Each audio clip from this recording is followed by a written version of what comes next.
Good morning, Reverend Fan, teachers, boys, Brother Steve.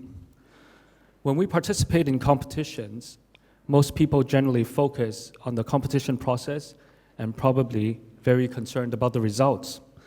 But equally important, if not more important, is the handshake between competitors at the end of the game. This handshake signifies the mutual respect for each other, acknowledging each other's efforts, hard work, and the friendship that's born of the experience. Today we celebrate a handshake of sorts, welcoming Brother Steve to our midst. This week is also Christian Unity Week of prayer. Many of us pray under different roofs, but we all believe in the same God. It's a wonderful time for us to come to celebrate our brotherly ties. As mentioned, this morning we are delighted to have a Catholic brother with us, Brother Steve with us. Brother Steve, as many of you know, is the principal of LaSalle College, as well as the chairman of the Grant School Council. Brother Steve, we welcome you to share with us this morning.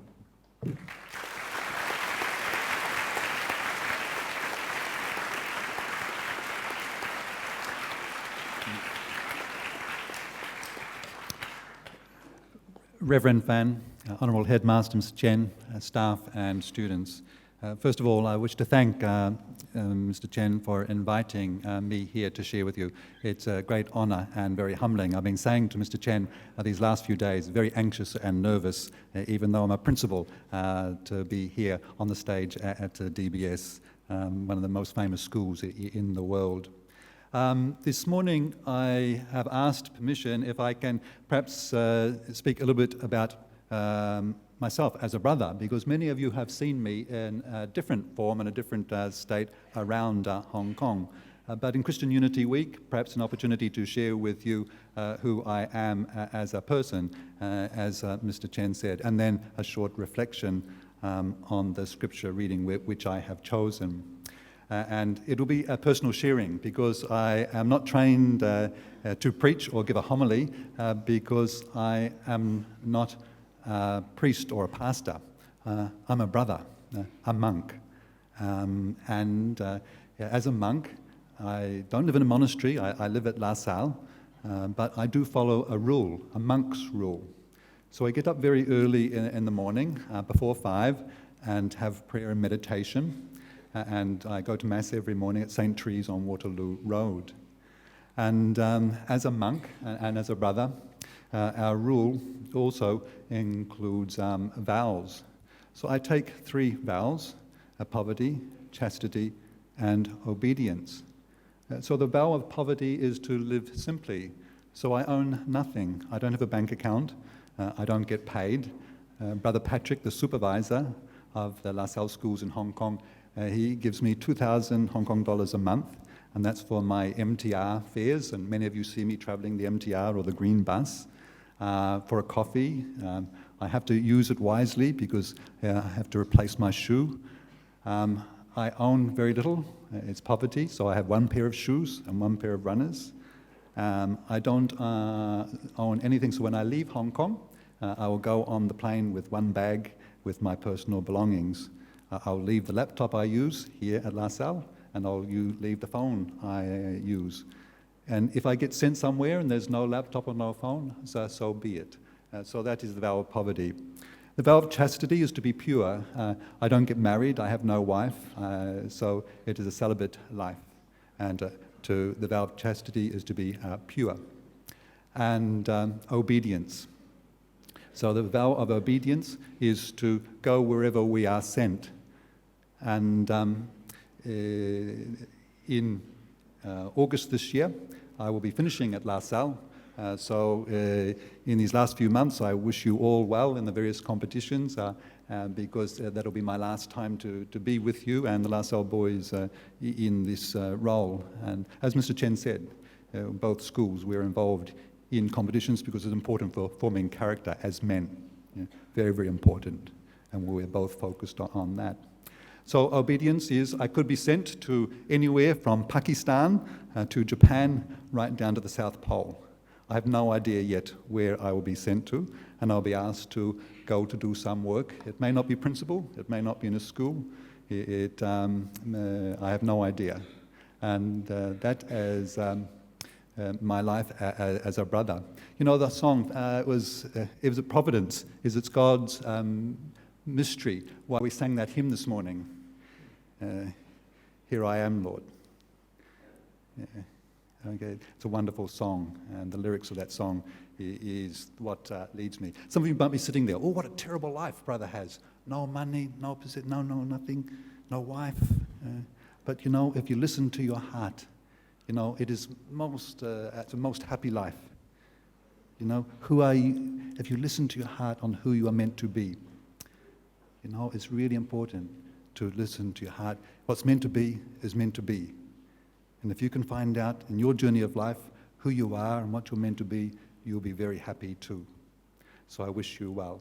So that is a little bit about myself. And now I wish to share on the scripture that I chose.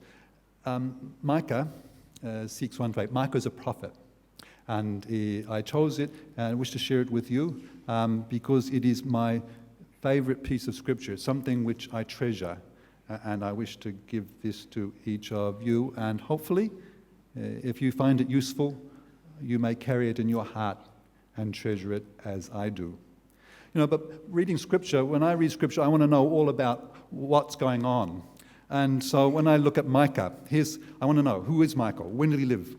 Why did he do all this? Why did he write? So we know that Micah lived around about 700 BC. Okay, 700 BC. And at this time in 700 BC, we know there were the kings in the Old Testament, Ahaz and Hezekiah. He's a contemporary of the prophet Isaiah, so many Christians are here in the hall would know and heard of the prophet Isaiah.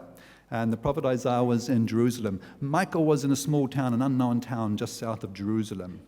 And Israel was divided into the south and the northern part at that time. And the northern part had just been conquered by the Assyrians. And the capital of Assyria was Nineveh. And Nineveh is the center city of Mosul in Iraq. We've heard of Mosul a lot on the news lately. That's where ISIS are. So there was this great empire, Assyria, and they just invaded northern Israel. And Micah is just outside Jerusalem in the southern part, a different part of the divided kingdom. Micah was also a contemporary of Homer. Now, not Homer Simpson, but Homer, the Greek poet who wrote Iliad and Odyssey. Okay, so Micah was a contemporary of Homer. And this is the period of the late Bronze, early Iron Age. Late Bronze, early Iron Age. Okay, so what was happening in China at the time? This is the contemporary period of the Zhao, the Eastern Zhao, and between spring and autumn, the warring period. And the capital had just moved from Xi'an. So that gives us context for us here. What was happening in the UK? Well, there was some Celtic tribes, just tribal people. In the US, we know that there was some tribal peoples around Ohio, and in South America, there was the beginning of the Maya Kingdom. Now, my country, New Zealand, okay, at this time, when Micah wrote this, not a body, not a soul, not a human person had stepped foot on New Zealand yet. It wasn't for some 1,000 years later in 1300. Okay, so now I've got a context. I know where this guy is. I know where he's writing from. So this guy can talk to me. I can link to what he is saying. Right? And this is what Micah is saying. And thanks to the reader. You know, Micah is having a dialogue, a rhetorical dialogue. The first part, if you can recall the reading, he was calling on the mountains and hills and the great creation of God. So this was giving Micah a voice. Yes, I've got authority to say this. And then Micah had this rhetorical dialogue, and the people, his voice was, what can we do? What ought we be doing to live a good life? Because in the town where Micah was, you know, they were losing the plot. They were losing the real message of the Christian message, the message of the Old Testament. And so Micah then replied. So there's three parts to that reading. This part where Micah's calling on the great wisdom of Abraham, Isaac, and Jacob, the great creation. Then he's talking, okay, what ought we do? Should we give sacrifices of rams and bull and oil? That's pious. Then Micah, the last line, and this is what I want to finish with. This is Micah's message, and it's very simple and it's profound. Micah said, this is what you ought to do. Just act justly, love tenderly with mercy, and walk humbly with God. Act justly, love tenderly, walk humbly with God. It sounds easy, but it's hard. Act justly. I say to the boys at La Salle, how many of us have gossip on Facebook? How many of us talk about others or put people down or backstab? It's easy to do, but it's really hard to act justly. And so the challenge I leave with you today, inspired by Micah, is delete those and have the courage to act justly. The second thing about Micah is love tenderly with mercy. Micah's saying be bridge builders. Okay? Look for ways for seeking compromise and be tolerant and understanding.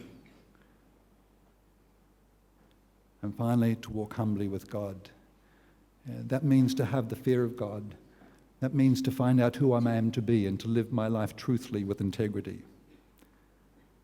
So that's what I share with you this day in Christian Unity Week. If it speaks to you, I hope you treasure this passage from Micah. It's something I carry in my heart all the time to try and guide me. Act justly, love tenderly, walk humbly with God. God bless you all.